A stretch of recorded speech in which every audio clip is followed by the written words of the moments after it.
Welcome to the Life of a Marketer podcast. Again, this is Jared. My company is Hive Lead, and today we are interviewing Roy Steves. Did I pronounce your last name right?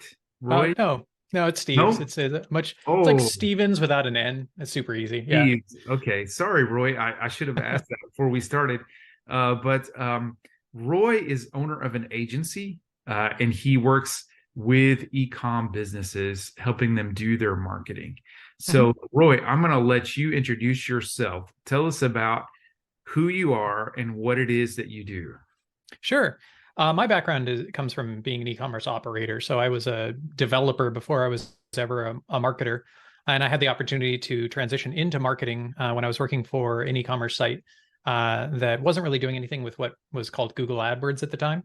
And I thought, golly, this looks a lot like applied algebra. How hard could this be? I'm sure I can figure it out as well as any marketer, being an arrogant engineer.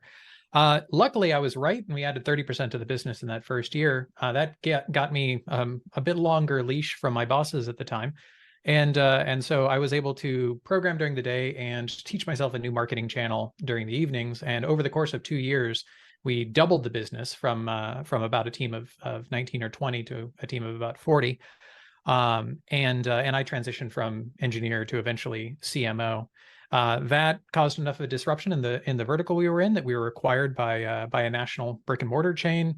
I was VP of digital marketing for them, Leslie's Pool Supplies, for a couple of years, Oh, wow. and then decided, yeah, I was at a point where I was very risk tolerant, and I climbed that ladder as high as I was interested in climbing.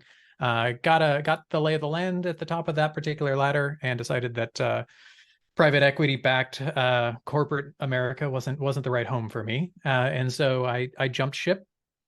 And along with my co-founder Shiloh, we started StatBid as a way to take our e-commerce experience and try to find a way to do something with it that's one to many. How do we have lots of fun conversations with e-commerce operators and get to talk shop and help them grow their businesses. And so we were using this as a vehicle to continue to do so. And that was in 2015. And now we've grown to a team of about 15 full-time folks.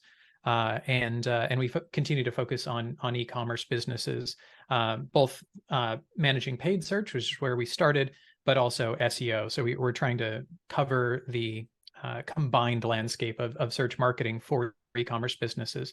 And even then, we continue to niche down from there. But our goal is not to be a one size fits all, one stop shop. We'd rather be a specialist that does one thing really, really well. And so we've pared down not only what we do, but for whom we do it.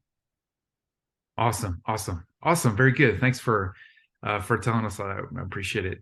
You bet. All right. So, what is the best thing for you about being in the marketing industry? It simultaneously keeps changing enough that you can never really get too stagnant and too deep a rut.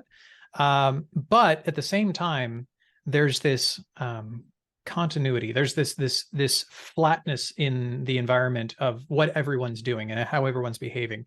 There's so much copying of strategy, but not copying of results, that it's very easy to stand out.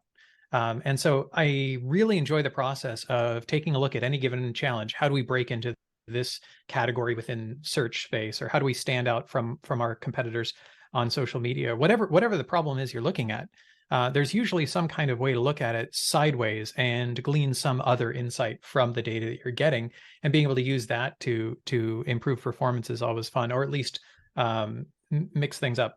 One great example that isn't necessarily the business that StatBid's in, but exemplifies this kind of thinking is on LinkedIn, where there are the sort of aspirational, feel-good, fuzzy posts, and there are the sales pitches, and there's nothing else. And if you do literally anything else, you stand out like crazy. We try and do the same thing with everything we do. In some cases, it isn't quite as sexy. It's math, and we say, okay, here, if we follow the math and your competitors don't, you will win over time.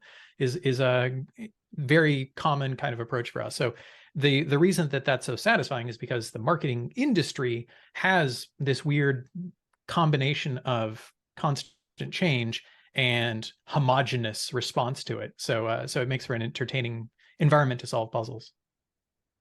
Oh, Well said. Well said. Yeah, I identify with that. Yeah, that's good. That's good, Roy. Thank you. All right, I'm going to ask you some more questions about that in a moment, though. Uh, Sure. what sort of advice do you offer to those who are in the marketing industry right now?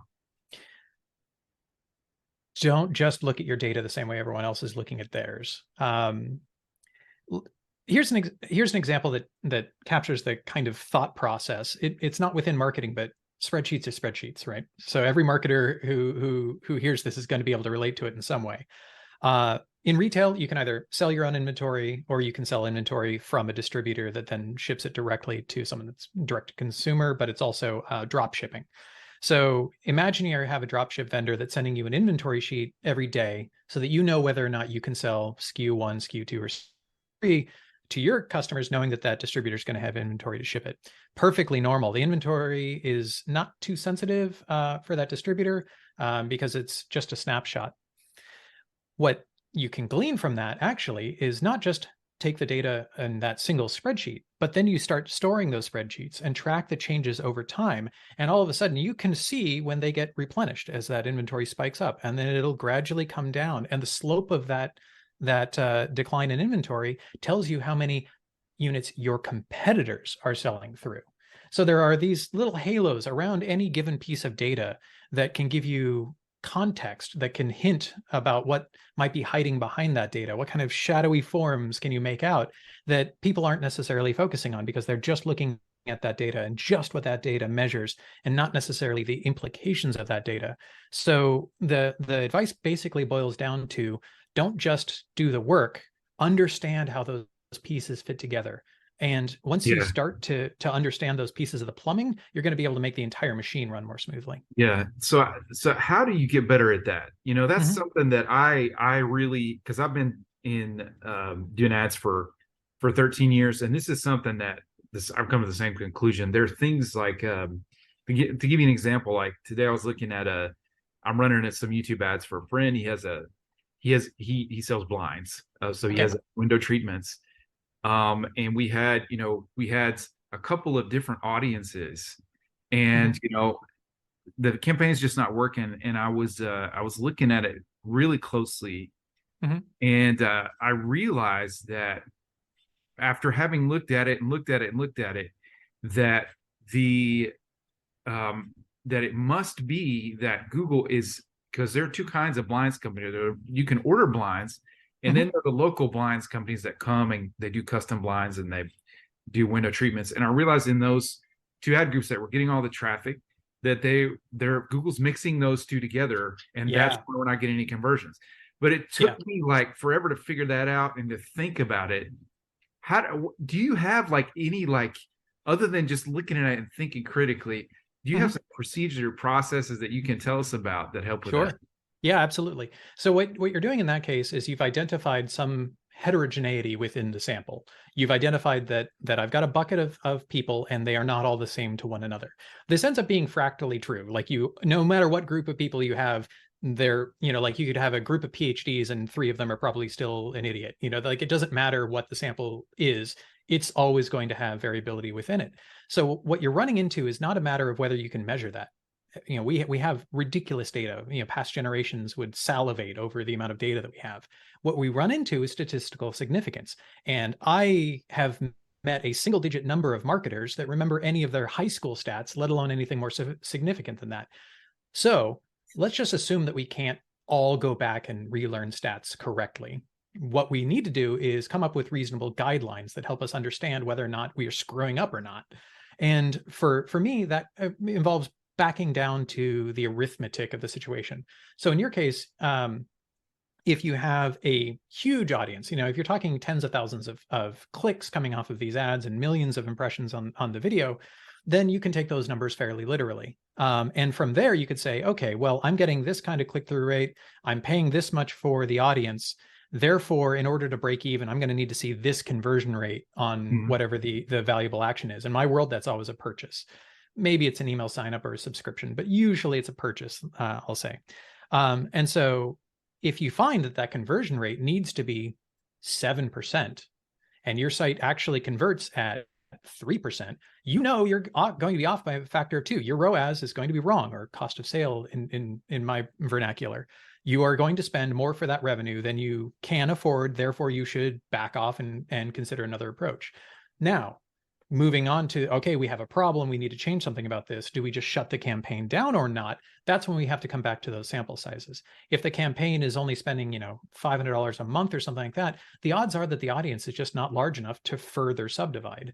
Also, YouTube is an interruption marketing channel. And that's an old term from like radio and television, but it's still relevant today. Search marketing that I focus on is a kind of direct response marketing. And so the difference ends up being the kind of difference between demand generation and demand capture. And the two have a lot of overlapping math, but there's a lot more irrational but popular nonsense being floated around in that sort of demand generation space, because you can spend millions and millions of dollars on demand generation, and if any of it sticks to the wall, you end up looking okay. The thing is that the stories that we all, as we're growing as marketers here, are subject to ridiculous amounts of survivorship bias. You don't hear the stories about the marketers that spent $700,000 and then got fired. You hear the stories about the marketers that spent $700,000 and made $70 million, and then everybody thinks that that's possible or likely. Or they think it's easy. It's not so easy. Yeah. And so I end up using the arithmetic to sort of put a bounding box. I may not know exactly what the right answer is, but at least I can eliminate the wrong ones and be less wrong over time. Yeah, I always tell my clients that when we start a campaign, I say to them, we're panning for gold, right? We're getting data, we're sifting through it, and we're going to figure out, at the beginning, it's not very likely that we're going to get a return. Maybe we will. And actually, a lot of times I do get a return initially. But, we're trying to find out what's working, what doesn't. We're going to sift through it, and we're going to find the gold. And then that's what we're going to go for. Yeah. And in a small account, it ends up feeling that. And typically, we struggle to serve the smallest accounts. So there's just this inescapable economics of the situation. Small accounts can't pay very much and they need the most help. But that's also where you incubate, tomorrow's big clients. And so we definitely try. But because they don't have large sample sizes, they are sort of make or break based on whether do we have 5 orders today or 6. And that is a big difference.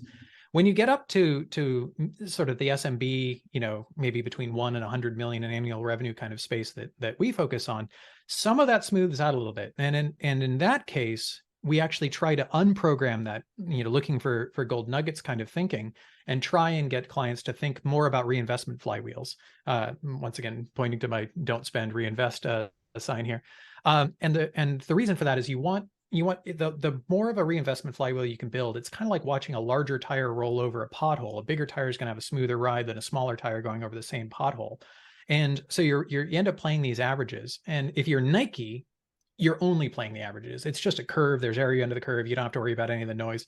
Whereas when you're small, each order shows up and matters. Everything and so makes a difference, right? Yeah, it's an operational shift to think about how do I get the next order singular to how do I manage and optimize the flow of orders plural through this machine I'm building. And in our world, I'm sorry, I'm really enjoying this. I got to stop and ask you a question. Sure. So I have not worked a lot with large e-commerce budgets. I worked with large budgets, but not in the space of e-commerce. Okay.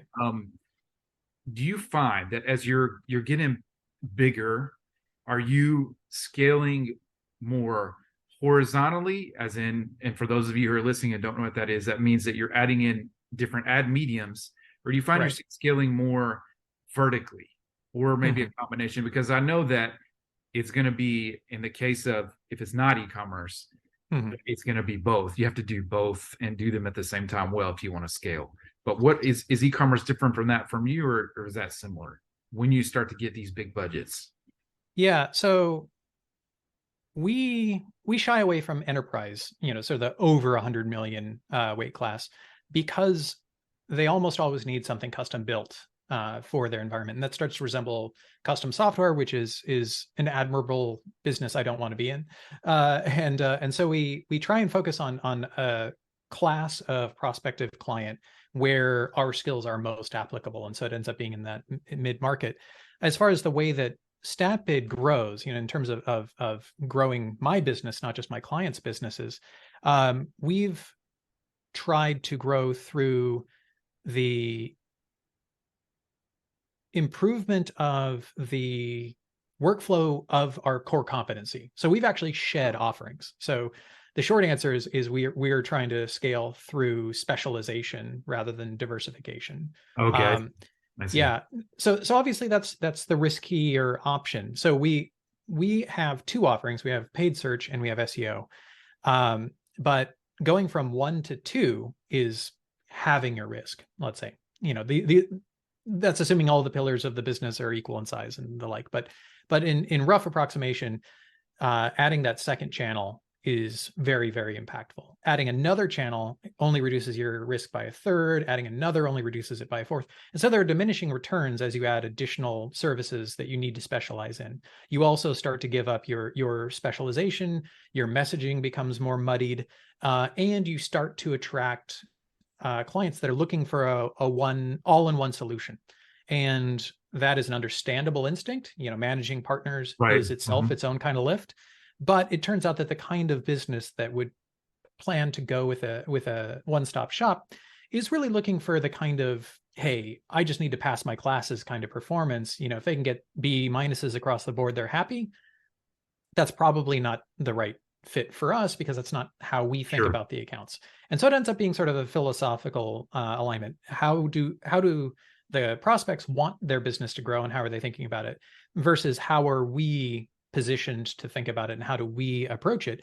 And if those growth philosophies align, then we end up working together for many, many years. And if they don't, then we update our assumptions so that we better qualify the next prospect, and we try and find a better home for that client so that they'll continue to be prosperous. And maybe even we have another conversation either with that company or with that person if they change companies. Basically, the more friends we can make in the market, everything else gets easier. And so we see those opportunities to create friendships and positive connections out of situations where StatBid wasn't able to really connect with the ball, off of the pitch in the way that we would have hoped.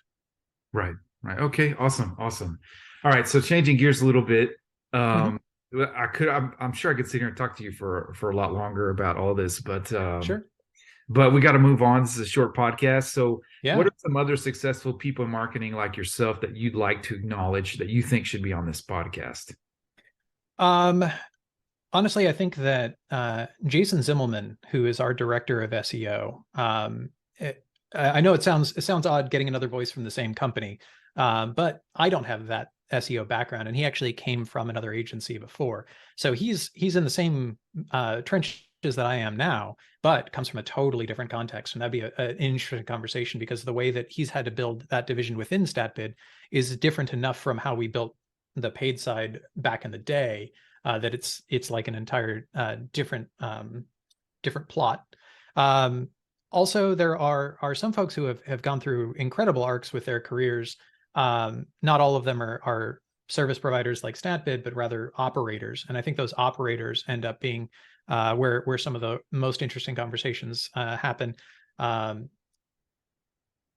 could throw out a few names. I don't know if they'd be willing.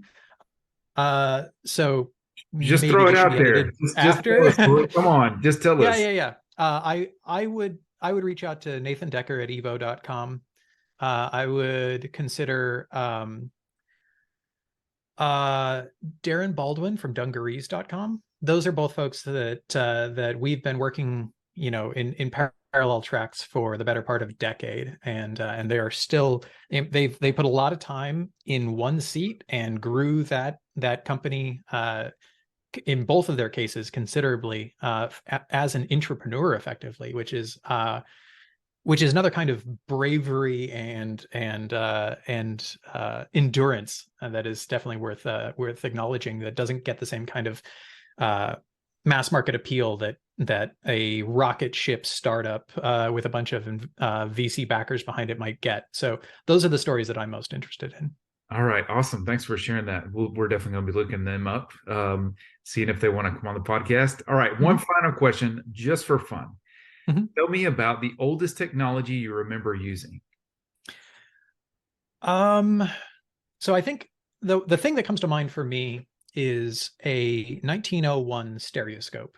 And so, we see Meta / Oculus with all of the virtual reality goggles and things like that are finally becoming reality. Like, my goodness, it's 2023 and we're finally seeing, readily available stereoscopic 3D stuff.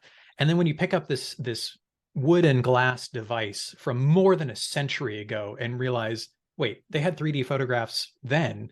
We lost it along the way, and now we're only scraping it back together, 1.2 centuries later.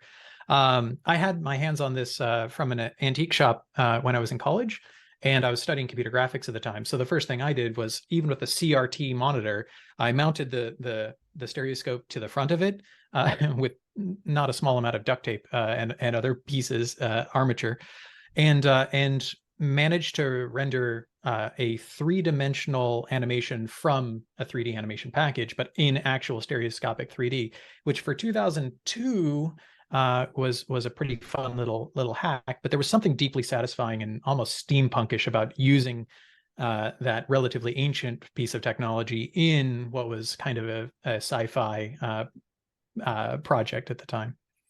Wow, interesting, man. People that didn't have the back that came up with all of these inventions and all of these ideas, they are something else. You think about the Wright brothers that designed the first plane, or who, I don't know who invented that, but it must have been a brilliant person to have had the creativity to come up with that. And sometimes it feels like a lot of the magic has been, you can't make magic anymore because there's so much technology that exists now. But I'm sure that there are people out there that have those kinds of ideas all the time. Well, don't forget that Asimov put it, any sufficiently advanced technology becomes indistinguishable from magic. So while we may not have that sort of like inspired, creative, Tinker Edison archetype story told as much, those stories are still happening. And then it's just a matter of seeking those out. I mean, you and I are going to live through a content shift from content generation being the bottleneck to content curation being the bottleneck. And so I hope that we're going to see more and more of this revitalization of things that people are passionate about as we start to figure out how to sift through the noise. Awesome. All right. Well, Roy, we got to cut it off because this is about as long as we want to go. Thanks so much for being on the podcast. Everyone, you can catch our podcast on Tuesdays and Thursdays at 11 a.m. Central Standard Time. We stream it on LinkedIn. We stream it on social media, Facebook, etc. You can subscribe to our YouTube channel, and that's the easiest way to see it. We upload it at 11 a.m. Automatically, and you can also get onto our email list. So if you do want to watch this podcast and you're not on our email list, you can let me know. We'll add you. Subscribe wherever you see it, please. We want our podcast to continue to grow. Once again, Roy, thank you so much for coming on. You bet.